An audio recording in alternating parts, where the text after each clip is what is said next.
Hello good morning friends, आप लोग कैसे हैं? आशा करता हूँ बहुत अच्छे होंगे। तो चलिए डेली की तरह मध्यकालीन भारतीय इतिहास में जो है आज टॉपिक है मध्यकालीन इतिहास में जो है शाहजहाँ, औरंगजेब और मुगल कालीन संगीत एवं चित्रकला की हम बात करेंगे और हिस्ट्री का जो है ये 15 नंबर क्लास होगा। तो चलिए वीडियो को स्टार्ट करते हैं। आप अंत तक ज़रूर बने रहिएगा वीडियो में। चलिए तो आज हम स्टार्ट करते हैं। शाहजहाँ शासक की बात करेंगे मुगल काल में। तो शाहजहाँ के परिचय बताते हैं। जन्म इनका जो है 1592 ईस्वी में हुआ था और इनके माता का नाम जगत गोसाई था और इनकी पत्नी जो है अर्जुमंद बानो बेगम अर्जुमंद बानो बेगम इनकी पत्नी का नाम था। इन्हें मुमताज़ महल भी कहा जाता है, उनका नाम मुमताज़ महल भी था। और शाहजहाँ का राज्याभिषेक जो है आगरा में हुआ। राजधानी इन्होंने आगरा से दिल्ली स्थानांतरित की शाहजहाँ ने, और उपाधि ये जो अबुल मुजफ्फ़र और शहाबुद्दीन मोहम्मद साहिब और किरण ए शानी की उपाधि धारण की इसने। और साम्राज्य विस्तार की हम बात करें शाहजहाँ के काल में 1633 ईस्वी में जो है अहमदनगर ये मुग़ल साम्राज्य में सम्मिलित किया अहमदनगर को, और संधि की इन्होंने गोलकुंडा और बीजापुर से संधि की। और औरंगजेब की बात करें तो 1636 से 1644 ईस्वी से लेके 1652 ईस्वी तक दक्कन का सूबेदार था औरंगजेब ने। और आगे हम बात करें कंधार की, तो शाहजहाँ के समय अंतिम रूप से मुग़लों के अधिकार से निकल गया था कंधार। चलिए इसी क्रम में शाहजहाँ की हम बात करते हैं शासनकाल की। तो शासनकाल की बात करेंगे हम, तो मुग़ल काल का स्वर्ण काल कहा जाता है इस काल को, शासनकाल को शाहजहाँ के मान्यता प्राप्त है। और फारसी भाषा में दो शैली इन्होंने दी, ये भारतीय फारसी और ईरानी फारसी। इसमें कलीम रवि राजकवि नियुक्त किया इसने। इसमें आपके ये हैं शाहजहाँ के आश्रित कवि इनको माना गया है। कविंद्राचार्य को, कविंद्राचार्य की हम बात करें तो ये शाहजहाँ के आश्रित कवि माने गए हैं। कविंद्र कल्पलता की रचना की इन्होंने और बादशाह से निवेदन कर तीर्थ यात्रा कर का समापन किया इसने। और उपाधि ये सरस्वती उपाधि जो है ये कविंद्राचार्य द्वारा की गई। और आगे स्थापत्य की बात करें तो दिल्ली की जामा मस्जिद एवं आगरे के ताजमहल का निर्माण ये शाहजहाँ ने करवाया। दीवाने आम, दीवाने खास, लाल किला, शीश महल, मोती मस्जिद जो आगरा में है आदि का निर्माण भी इसने करवाया था। और ताजमहल की वास्तुकला में भारतीय, ईरानी एवं मध्य एशियाई वास्तुकला का संतुलन समन्वय किया इन्होंने।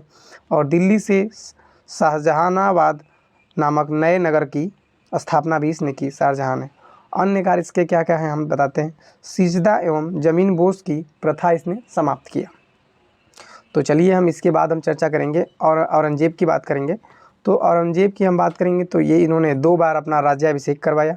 पहली बार इसने 31 जुलाई 1658 ईस्वी में किया, दूसरी बार 15 जून 1659 ईस्वी में किया था। और इसके औरंगजेब की हम बात करें तो ये उत्तराधिकारी युद्ध हुआ इसमें।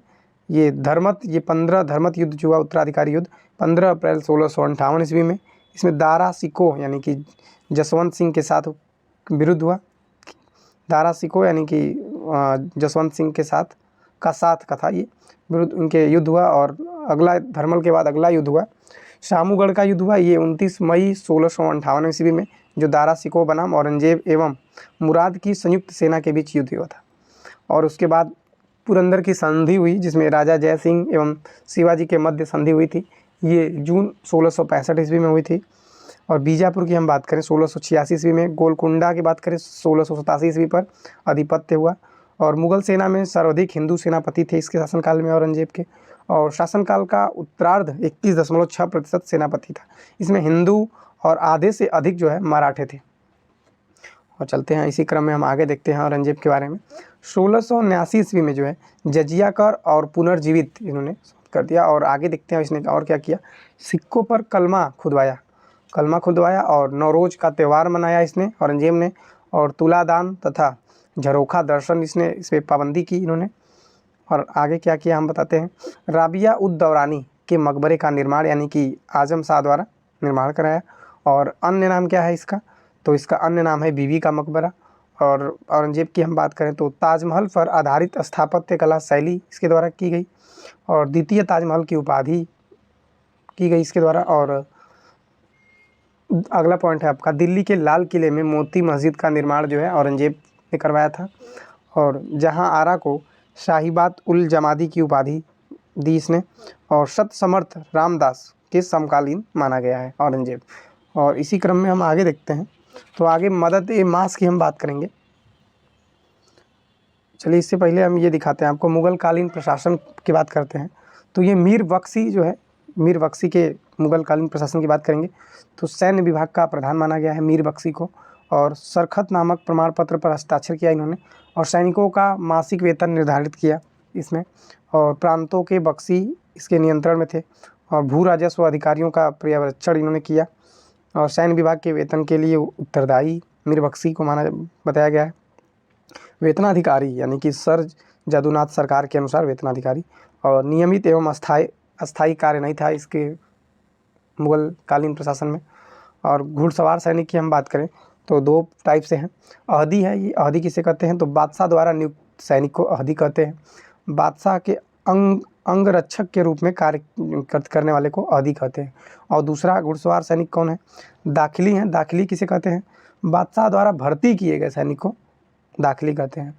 और मनसबदारों की सेवा में जो रहते हैं उन्हें दाखिली कहते हैं। चलिए इसी क्रम में हम आगे देखते हैं। मदद ए मास की हम बात करें तो ये क्या है, विद्वानों एवं धार्मिक व्यक्तियों को दी जाने वाली राजस्व मुक्त अनुदान भूमि को मदद ए मास कहा जाता है। इसका अन्य नाम क्या है तो सयूरगल इसका अन्य नाम है। और सद्र क्या है, दान दी जाने वाली समस्त भूमि का निरीक्षणकर्ता को क्या सद्र नाम दिया गया है।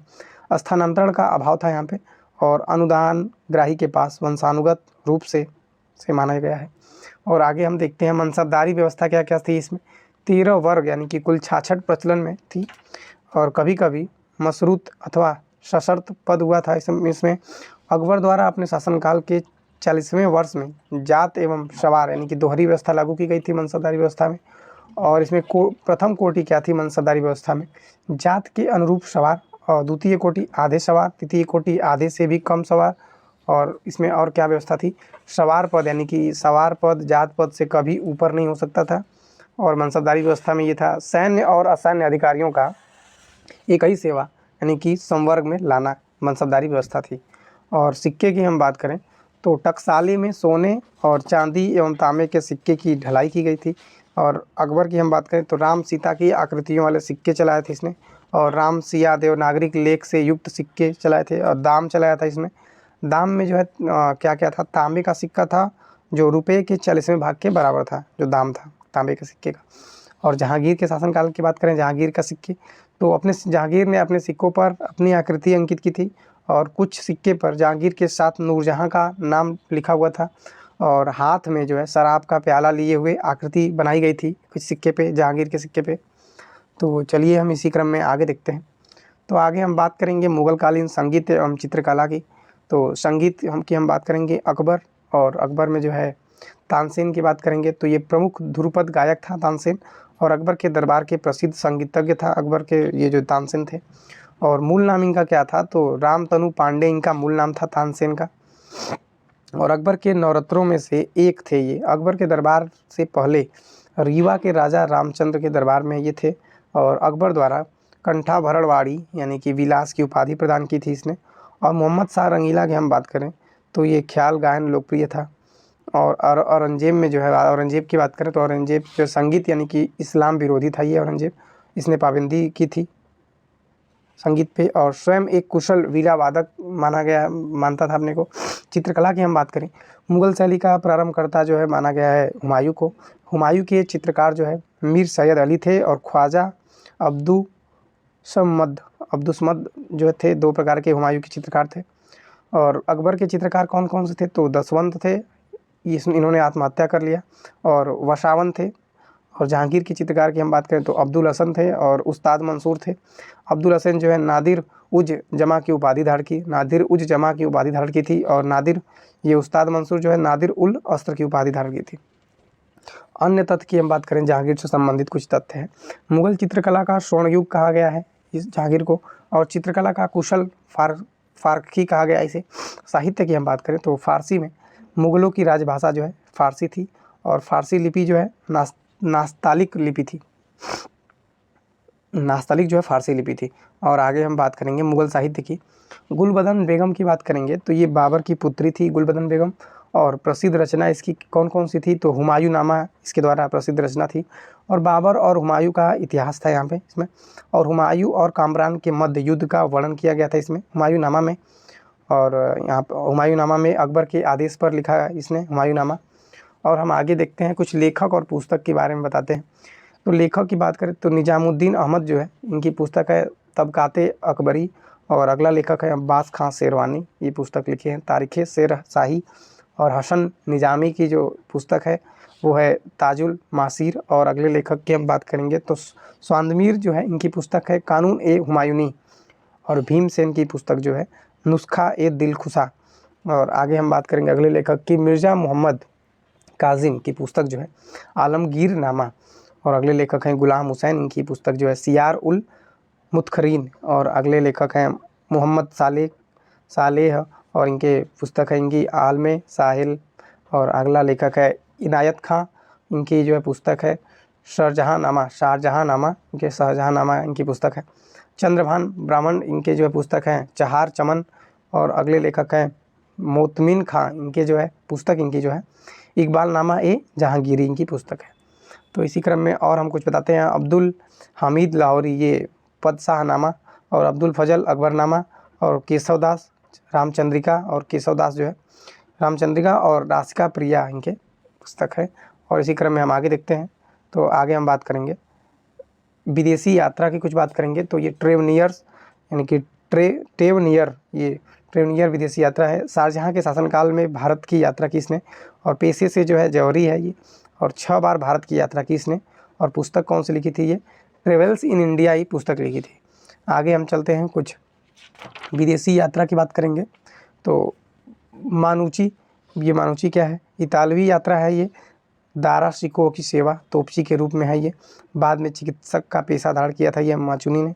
और आगे देखते हैं हिस्टोरिया दो मुंगेर यानी कि मुगल इंडिया में है, ये संस्मरण है पहला। अन्य नाम 17वीं शताब्दी में भारत का दर्पण हुआ था इसमें मानुची में।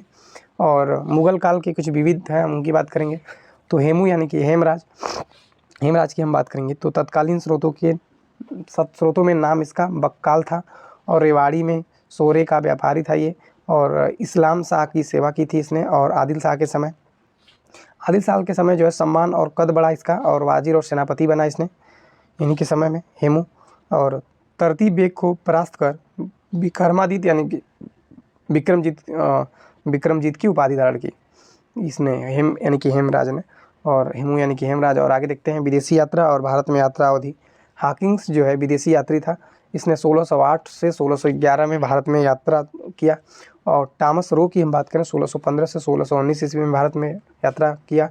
और मानुची की हम बात करेंगे तो 1653 से 1708 ईस्वी तक भारत में रहा। और राल्फ फिंच की बात करें 1585 से 1586 भारत में यात्रा अवधि इसकी थी। और युद्ध, और कुछ युद्ध है इंपॉर्टेंट, और कौन से वर्ष हुआ ये युद्ध हम उसकी बात करेंगे। खानवा का जो युद्ध हुआ ये 1527 ईस्वी में हुआ। घाघरा का युद्ध जो है 1529 ईस्वी में हुआ। चौसा का युद्ध जो है 1539 ईस्वी में हुआ। और शामूगढ़ का युद्ध जो है 1658 ईस्वी में हुआ। और कुछ हम बात करेंगे घटना और संबंधित शासक की। तो जो हल्दी घाटी का युद्ध हुआ था ये अकबर और राणा प्रताप के विरुद्ध हुआ था। और बिलग्राम का जो युद्ध हुआ था ये हुमायूं और शेर शाह के विरुद्ध हुआ। खुसरो का विद्रोह जो हुआ जहांगीर के संबंधित शासन के द्वारा। खानवा का युद्ध जो है बाबर राणा सांगा के विरुद्ध हुआ था। और आगे हम देखते हैं कुछ विविध पॉइंट है। अमरन यानी कि अमरन कौन है, विजयनगर में नायकों को राजा द्वारा वेतन के बदले या उनकी अधीनस्थ सेना के रखरखाव के लिए दिया गया विशेष भूखंड जो है उसे अमरम कहा जाता है, अमरम। और मोकासा किसे क्या कहा जाता है, मराठा शासन में चौथ की आय का 66% मराठा सरदारों को घुड़सवार रखने के लिए देना होता था, इसे मोकासा कहा जाता है। सूरत बंदरगाह क्या है, अन्य नाम इसका बाबुल मक्का यानी कि मक्का द्वार कहा गया है, इसे सूरत बंदरगाह को कहा जाता है मक्का द्वार। और आगे चलते हैं, कुछ महत्वपूर्ण प्रश्न है। प्रसिद्ध भारतीय हीरे यानी कि कोहिनूर के संबंध में जानकारी देने वाले विदेशी यात्री का क्या नाम है, ट्रेवनियर इसका विदेशी यात्री का नाम है। और भारतीय व्यापारिक जहाज़ों पर काम करने वाले कर्मचारी का नाम था, क्या नाम था, मौलिलिम इसका नाम था। मौलिलिम तारों तथा सूर्य की स्थिति का पता लगाता था कैसे लगाता था? तो गोलाकार यंत्र से इसकी पता लगाता था। मराठों के होलकर वंश की शासिका थी अहिल्याबाई। कौन सी शासिका? ये अहिल्याबाई थी। और मराठा छत्रपति राजाराम की पत्नी का नाम क्या था? तो ताराबाई इनका नाम था। और गोंडवान के हिंदू राज्य की योग्य शासिका कौन थी? तो दुर्गावती थी। तो चलिए यहीं आज का वीडियो समाप्त होता है। प्लीज़ आप लोग इसे लाइक करिए, शेयर करिए और ज़्यादा से ज़्यादा सब्सक्राइब करिए। और इसके बाद हम अगला पॉइंट होगा आपका कल का वीडियो, गुरु नानक एवं सिख संप्रदाय की हम बात करेंगे। तो चलिए, जय हिंद। आज के लिए इतना ही। धन्यवाद।